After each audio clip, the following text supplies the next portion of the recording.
Guys, मेरा नाम दीपक भार्गव है और मैं पिछले 5 साल से बैंक में हूँ और मुझे 5 साल का एक्सपीरियंस है बैंकिंग इंडस्ट्री में।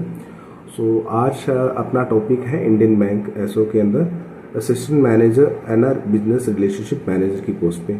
ठीक है, तो क्या एलिजिबिलिटी है, क्या क्राइटेरिया है और क्या एजुकेशन क्वालिफिकेशन होना चाहिए इस पोस्ट के लिए, तो इस बारे में हम बात करेंगे आज। तो स्टार्ट करते हैं भी क्या है टॉपिक। तो सबसे पहले ग्रेजुएशन होनी चाहिए, एमबीए।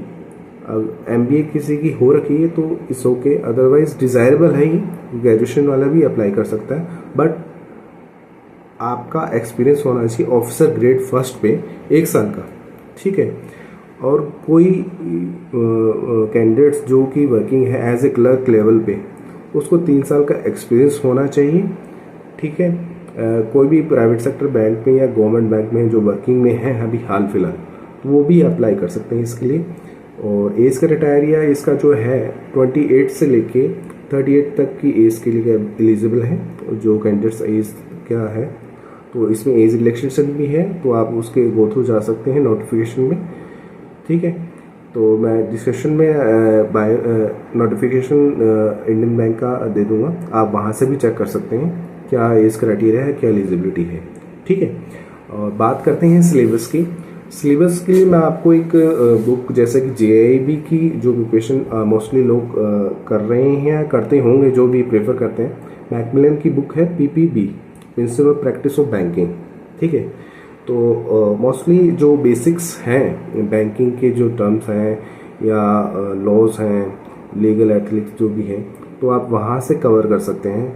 और रिमेनिंग पार्ट जो है एनआरआई का, वो आप अलग से गूगल कर सकते हैं, जो कि ज़्यादा कुछ खास है नहीं, बस थोड़ा सा कवर करना पड़ेगा, आपको एक्स्ट्रा एफर्ट लगाना पड़ेगा।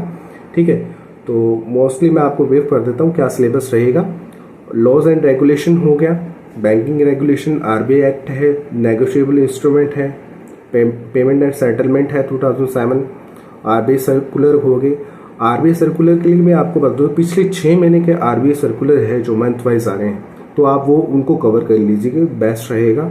जैसे कि अभी लेटेस्ट अभी अप्रैल में मार्च में नोटिफिकेशन आया है, तो इससे कि पिछले 6 महीने के आप जो आरबीआई सर्कुलर है वो रीड कर लीजिए, उसको गो थ्रू करना ही जरूरी है 6 महीने के सर्कुलर को।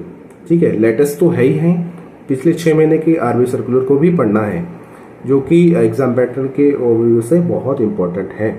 ठीक है, उसके बाद बात करते हैं फाइनेंशियल स्टेटमेंट की बात करते हैं। वर्किंग कैपिटल है, कैश फ्लो स्टेटमेंट है, बेसिक ऑफ फाइनेंशियल स्टेटमेंट है। ठीक है, और इसके बाद तीसरा जो मैं कहूँगा टॉपिक है वो फाइनेंशियल मैनेजमेंट का है। मनी मार्केट है, कैपिटल मार्केट है, टाइम वैल्यू ऑफ मनी है, इंडियन फाइनेंशियल सिस्टम है। ठीक है, तो ये पार्ट भी आपको कवर करना है। और कुछ पार्ट जैसे बेजल नॉर्म्स है, रिस्क मैनेजमेंट का है, तो ये पार्ट भी आपको कवर करना ही होगा, जो कि नॉर्मली एक बेसिक्स है बैंकिंग के। ठीक है, तो आपको ये कवर करना है। और बात करते हैं एग्जाम पैटर्न। एग्जाम पैटर्न मैं आपको पहले ही क्लियर कर देता हूँ, इसमें अगर रॉन्ग आंसर होता है तो 1/4 मार्क डिडक्ट होगा। ठीक है, ये इस बार हुआ है क्योंकि एसबीआई सीबीओ में होता नहीं है, मतलब 1/4 मार्क डिडक्ट, लेकिन इंडियन बैंक एसओ के अंदर 1/4 मार्क डिडक्ट होगा अगर कोई आंसर जैसे कि गलत होता है जैसे कि। ठीक है, एग्जाम पैटर्न में बात करते हैं प्रोफेशनल नॉलेज, और सेकंड है इंग्लिश लैंग्वेज, और थर्ड है जनरल अवेयरनेस विद बैंकिंग। ठीक है, तो ये 3 सेक्शन है, तो तीनों का ही सेक्शनल टाइम अलग अलग है। तो 60 मार्क्स का रहेगा, 60 मिनट के लिए है, और 60 मिनट का इसका ड्यूरेशन रहेगा प्रोफेशनल नॉलेज का। इंग्लिश लैंग्वेज की बात करें तो 20 मिनट्स का रहेगा, 20 मार्क्स का रहेगा, और 30 मिनट्स के लिए इसका ड्यूरेशन रहेगा। उसके बाद बात आती है जनरल बैंकिंग अवेयरनेस की। ठीक है, वो रहेगा आपका 20 मिनट्स का रहेगा, 20 मार्क्स के लिए और 20 मिनट्स के लिए। ठीक है, 20 क्वेश्चन होंगे, 20 मार्क्स के होंगे और 15 मिनट के लिए होंगे।